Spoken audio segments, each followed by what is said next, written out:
Прывітанне, даражэнькія! Сёння я раскажу пра пярліну старога Макотува палац Францішка Шустра. Першапачаткова тут, на краю веслянскай тэрасы, у 1774 годзе быў пабудаваны некласічны палац для княгіні Ізабелы Любамірскай, а праектам займаўся Ефраім Шрёгер. Ужо з новым уладальнікам Францішкам Шустрам, знакамітым варшаўскім літографам, у 1845 годзе палац набывае рысы неаготыкі. Той будынак быў разбураны падчас Другой сусветнай вайны, але ў 1965 годзе быў поўнасцю адноўлены.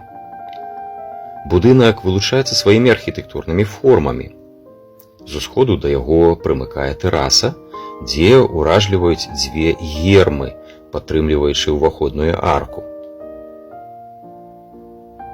Палац абкружаны прыгожым пейзажным паркам, і зараз у гэтым будынку працуе варшаўскае музычнае таварыства імя Станіслава Манюшкі.